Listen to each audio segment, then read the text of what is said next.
Hello, welcome back to the reading of the poem of the Man God, written by Maria Valtorta, Volume 2. Chapter 214, Part 1, in Judas's house at Kerioth. 10th July, 1945. Jesus is about to sit down at the table with all his friends in Judas's beautiful house. And he says to Judas's mother, who has come from her country house, to give proper hospitality to the master, "No, mother, you must stay with us as well. We are like a family here. This is not the cold, formal banquet for casual guests. I took your son, and I want you to take me as a son, as I take you as a mother, because you are really worth it. Is that right, my friends, that thus we shall be happier and feel at home?" The apostles and the two Marys nod wholeheartedly, and Judas's mother, her eyes bright with tears, sits between her son and the master, in front of whom there are the two Marys with Margium between them.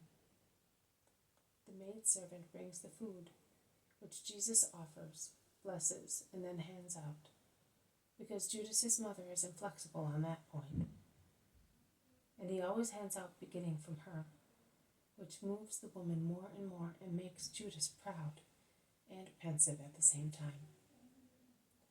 They talk about various subjects in which Jesus endeavors to get Judas's mother interested, and he strives as well to make her become familiar with the two women disciples. Margium is helpful in this respect, and he states that he is very fond also of Judas's mother, because her name is Mary, like all good women.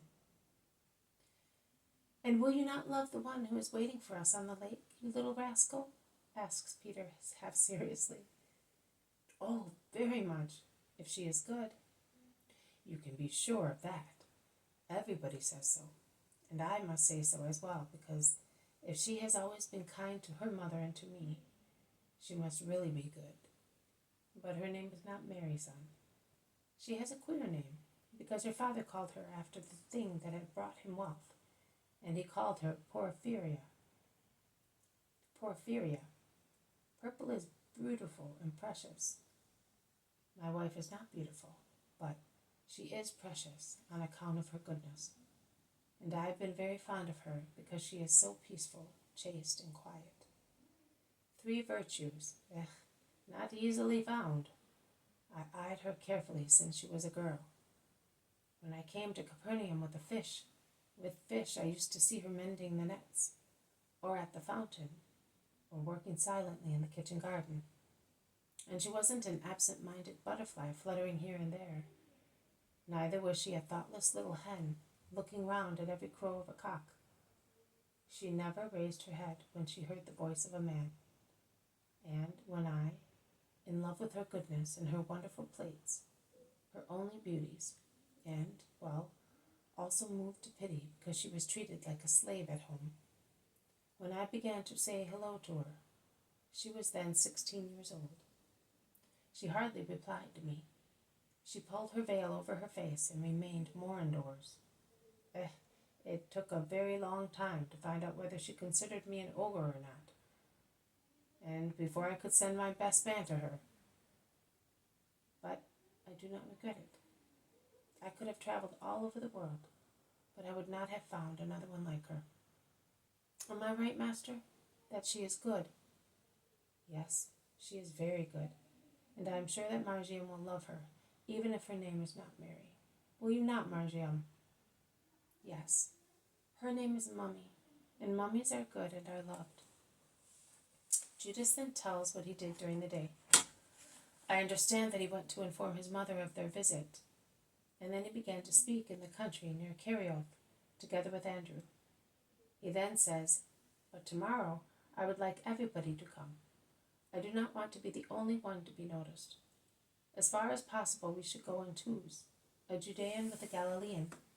For instance, John and I, Simon and Thomas. I wish the other Simon came, but you two," he points at Alphaeus' sons, "can go together. I told everybody, also those who did not want to know, that you are the master's cousins. And you," he points at Philip and Bartholomew, can also go together. I told them that Nathanael is a rabbi who came to follow the Master. That impresses people very favorably. And you three will stay here. But as soon as the zealot comes, we can form another couple.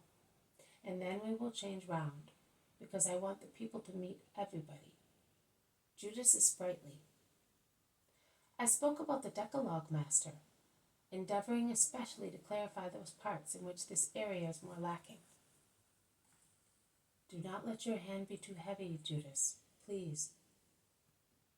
Always bear in mind that one achieves more by means of kindness than by intolerance, and that you are a man as well.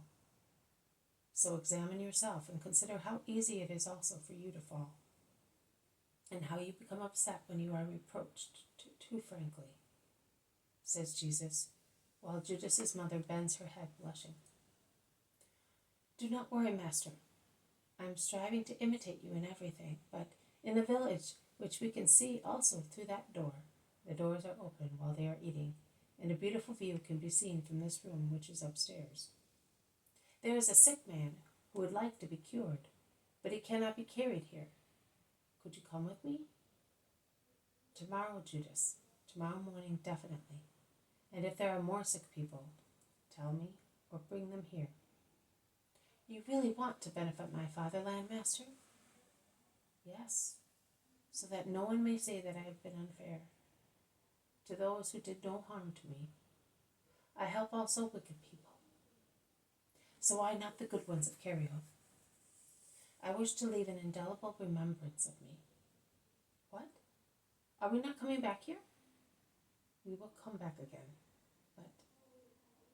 Here is the mother of Simon, trills the boy who sees Mary and Simon climbing the staircase, leading up to the terrace where is the room.